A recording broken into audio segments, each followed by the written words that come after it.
वल्क़लमि वमा यस्तूरून।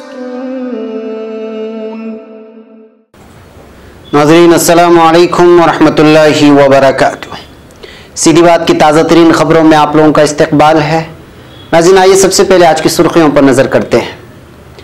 जाट रहनुमाओं ने कहा अगर रिजर्वेशन नहीं मिला तो 2019 के इंतखाबात में बीजेपी को सपोर्ट नहीं करेंगे। सऊदी अरब में आजमगढ़ के मकतूल 3 आदमियों की लाश को सऊदी पुलिस ने किया बरामद। 2 सऊदी और 1 दुबई का आदमी गिरफ्तार।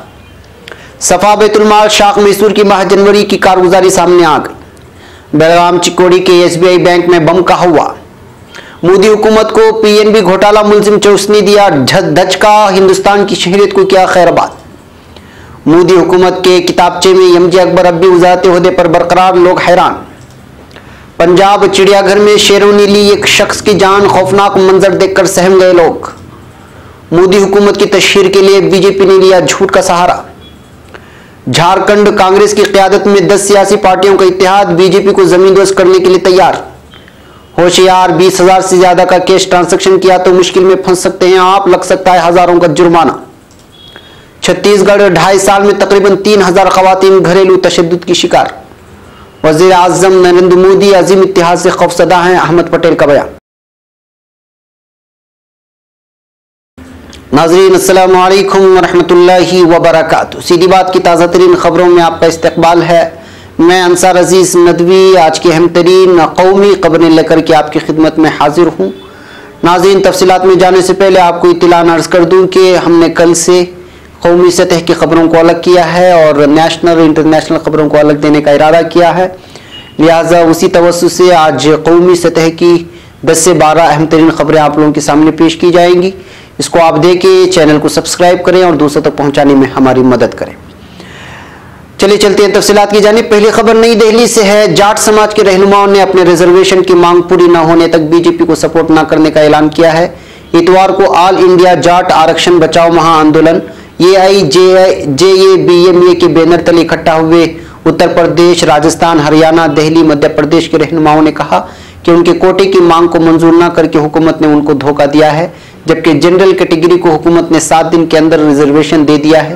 प्रोग्राम में उत्तर प्रदेश के जाट रहनुमाओं ने कहा कि उनके समाज के लोग इस बार लोकसभा इंतखाबात में मायावती को वोट देंगे। उनके मुताबिक मायावती इकलौती ऐसी रहनुमा है जिन्होंने जाट रिजर्वेशन की हिमायत की थी और 2016 के तशद्दुद के दौरान जाटों के खिलाफ की गई कार्रवाई को लेकर हुकूमत की तनकीद की थी। अब खबर आजमगढ़ से। सऊदी अरब की राजधानी रियाज में पिछले 10 दिनों से गायब आजमगढ़ की 3 अफराद की लाश को सऊदी पुलिस ने बरामद कर लिया है। तीनों का ताल्लुक सूबे उत्तर प्रदेश के जिला आजमगढ़ से है, जिसमें शफकत वलद शम्सुज़ुहा और शमीम वलद शम्सुज़ुहा थाना रोनापार की जमीन रसूलपुर और फयाज अहमद वलद मसूद मरहूम थाना जैनपुर के बासुपार से थे। बताया जा रहा है कि तीनों कई साल से सऊदी अरब की राजधानी रियाज में मुकीम थे, जो अपनी खुद की गाड़ी चला रहे थे।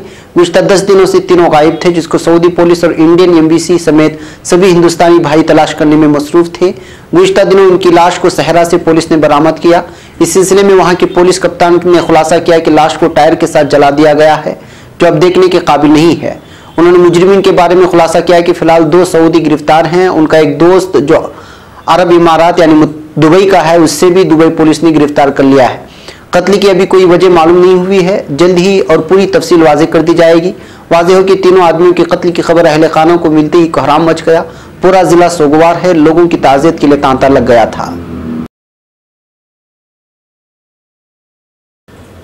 अब खबर मैसूर से। अल्हम्दुलिल्लाह हर माह की तरह इस माह जनवरी में भी सफा बैतुल-माल शाख मैसूर के ऑफिस में मुत्तसिल मस्जिद मदनी शांतिनगर मैसूर में बाद असर निहायती मजबूर और बेबस और बेकस मुस्तहिक बेवा औरतों में से 50 अदद बेवा औरतों को फीकस 400 रुपये जुमला 20,000 रुपये तकसीम किए गए। इसी तरह जिनके घर कमाने वाले कोई मर्द अहबाब नहीं है, ऐसे खस्ता हाल 35 अदद जरूरतमंद घरों को फीकस 500 रुपये जुमला 17,500 रुपयों का राशन तकसीम किया गया है।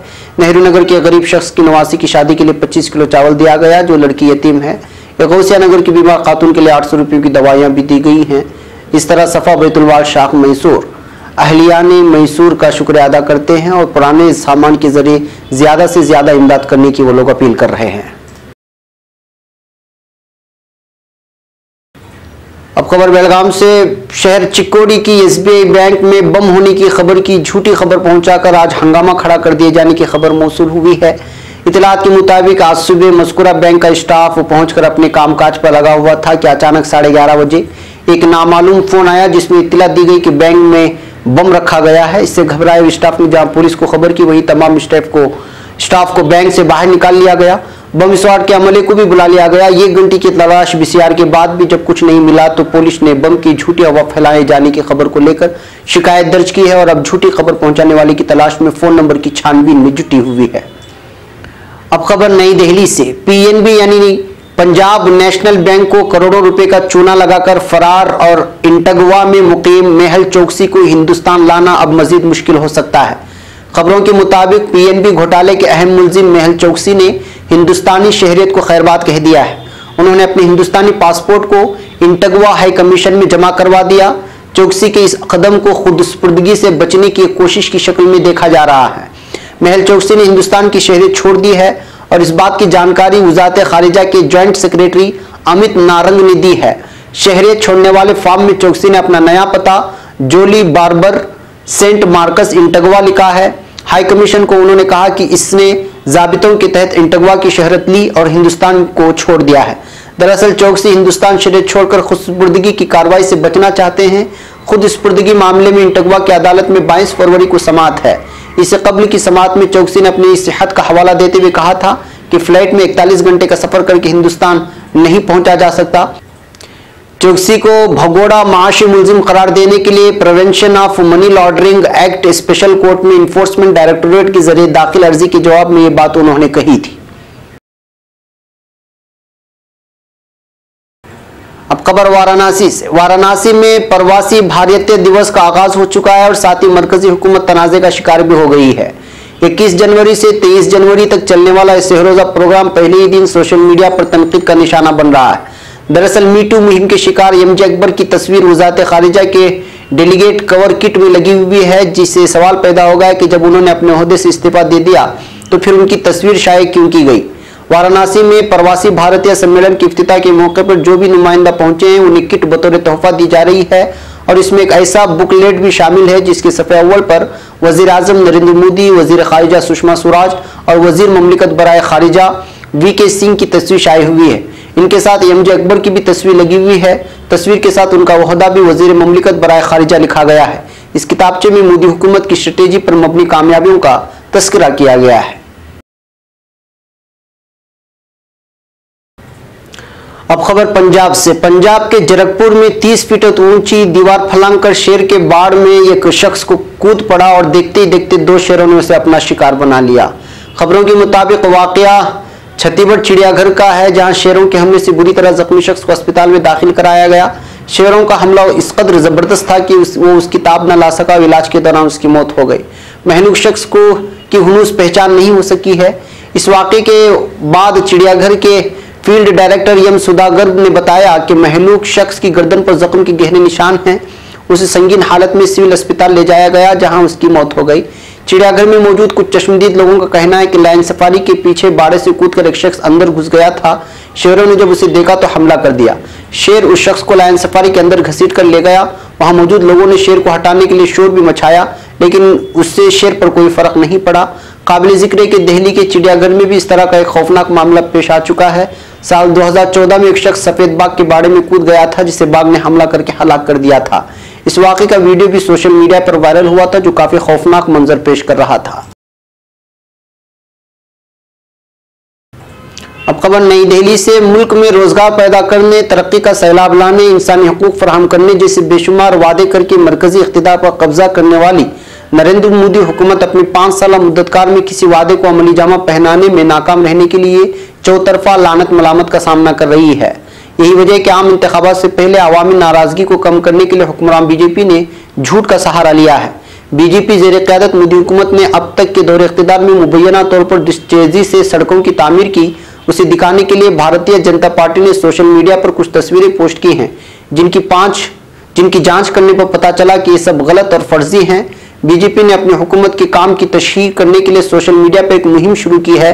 इस मुहिम के तहत पार्टी ने सोशल मीडिया पर अपने दावों के साथ कुछ कार्टून और तस्वीर पोस्ट की हैं। पार्टी ने गुज़िश्ता 24 घंटों में सोशल मीडिया पर जो तस्वीर पोस्ट की उनमें से 22 को चेक किया गया तो मालूम हुआ कि जो 2 तस्वीर दिल्ली से मुत्तसिल वेस्टर्न प्रेफरल एक्सप्रेस वे के काम को दिखाने के लिए पोस्ट की गई है वो फर्जी हैं।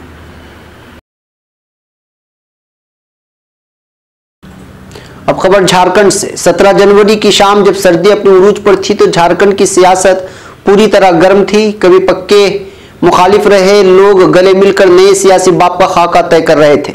साबिक वजीर आला और झारखंड मुक्ति मोर्चा जेएमएम के कारगुजार सदर हेमंत सोरेन के घर पर तकरीबन 1.25 घंटे चली मीटिंग के बाद बीजेपी मुखालिफ 10 पार्टियों के लीडरों ने झारखंड में बीजेपी मुखालिफ महागठबंधन का ऐलान कर दिया है। यह तय हुआ कि इस साल होने वाले लोकसभा इंतखाबात में महागठबंधन की क़यादत कांग्रेस करेगी और असेंबली इंतखाबात जेएमएम लीडर हेमंत सोरेन की क़यादत में लड़े जाएंगे। यह ऐलान झारखंड में इक़्तिदार पर काबिज बीजेपी इत्तेहाद के लिए परेशानी बढ़ाने वाली है, क्योंकि गुज़िश्ता असेंबली इंतखाबात के दौरान बीजेपी को सिर्फ 31.3% वोट हासिल हुए थे। ऐसे माहौल में अगर महागठबंधन ने वोटों को बिखरने से रोक लिया तो झारखंड में पार्लिमानी इंतखाबात के नताइज बीजेपी के लिए बाइस फिक्र हो सकते हैं। बीजेपी को हुकूमत मुखालिफ लहर का भी सामना करना पड़ेगा। अब खबर नई दिल्ली से। अगर 20,000 से ज्यादा का कैश ट्रांजैक्शन किया है तो मुश्किल में फंस सकते हैं आप, क्योंकि इनकम टैक्स महकमा आप पर भारी जुर्माना आयद कर सकता है।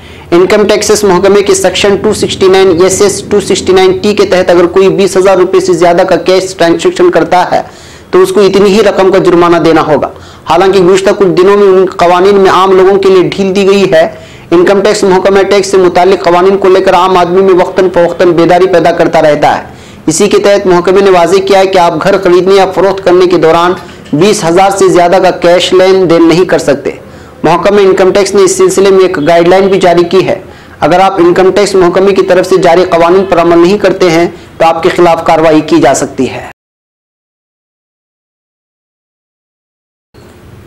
अब खबर नई दिल्ली से। छत्तीसगढ़ में पिछले 2.5 साल में तकरीबन 3,000 खवातीन घरेलू तशद्दुद की शिकार हुई हैं और 5,000 से ज्यादा खवातीन ने हेल्पलाइन के जरिए मदद मांगी है। ये सभी अब निर्भया फंड से बनी वुमेन हेल्पलाइन 180N के जरिए अपनी लड़ाई लड़ रही हैं। हालांकि ऐसी खवातीन की तादाद का अंदाजा लगाना मुश्किल है जो मायके और ससुराल की बदनामी के डर से सारे जुल्म चुपचाप सहती रहती हैं। वुमेन हेल्पलाइन की मैनेजर मनीषा तिवारी बताती हैं कि बहरान में फंसी खवातीन की मदद के लिए मरकजी हुकूमत ने वुमेन हेल्पलाइन की शुरुआत निर्भया फंड से की है। ये शिकायत दर्ज करने के साथ ही खवातीन को कानूनी मदद भी मुहैया कराती है। वुमेन हेल्पलाइन 180N के दफ्तर में आई रायपुर की रहने वाली 28 साल ज्योति पाठक, जिनका नाम बदला हुआ है, उनकी कहानी भी बहुत तकलीफदेह है। उनके गले और हाथ पर जलने के निशान हैं। अपनी कहानी बताते हुए उनका गला रिंध गया और वो रह रहकर अपने आंसू पोंछती रहती हैं। ज्योति ने बताया कि 2012 में मध्य प्रदेश के रेवा शहर में उनकी शादी हुई। उनके वालिद का इंतकाल हो चुका था और मां ने जैसे तैसे जमा किए 7 लाख रुपए ज्योति के ससुराल वालों को जहेज के तौर पर दे दिए, लेकिन शादी के कुछ दिन बाद इस ससुराल में जहेज को लेकर मारपीट और जहनी इस्तेहसाल का दौर शुरू हो गया। अब खबर अहमदाबाद से। कांग्रेस के सीनियर लीडर राज्यसभा के रुकने पार्लियामेंट और सोनिया गांधी के सियासी मुशीर अहमद पटेल ने आज कहा है कि अपोजिशन के अजीम इत्तेहाद के बारे में वजीर आज़म नरेंद्र मोदी के बयान और उनके हालिया हरकत और सकनात से ऐसा लग रहा है कि वो इससे डर गए हैं। अहमद पटेल ने आज यहाँ गुजरात कांग्रेस वर्किंग कमेटी की मीटिंग में शिरकत से कबल सहाफियों से कहा कि नरेंद्र मोदी अजीम इत्तेहाद के बारे में जिस तरह से बोल रहे हैं उससे साफ नजर आ रहा है कि उन्हें किसी तरह का डर है। उन्होंने कहा कि ये डर आप उनके हालिया हरकत और सकनात में भी देख सकते हैं। उन्होंने ये भी कहा कि बीजेपी सदर भी जो पहले कहते थे कि उनकी पार्टी 50 साल तक इख्तिदार में बरसरे इख्तिदार रहेगी, वो हाल ही में हुए असेंबली इंतखाबात में शिकस्त के बाद कहने लगे हैं कि अगर बीजेपी अब हार गई तो अगले 200 बरस तक मरकज में इख्तिदार में नहीं आ पाएगी। नाज़रीन, ये थी आज की अहम तरीन ज़रूरी कौमी खबरें। इंशाल्लाह कल फिर आपसे मुलाकात होगी कुछ अहम तरीन खबरों के साथ। अगर बीच में कोई अहम तरीन ज़रूरी खबरें होंगी तो वो भी आप तक पहुंचाने की कोशिश की जाएगी। हमें यहाँ पर इजाज़त दें और हमारे चैनल को सब्सक्राइब करें, वीडियोस को दूसरों तक फैलाने में हमारी मदद करें। अस्सलामु अलैकुम रहमतुल्लाहि व बरकातुहू।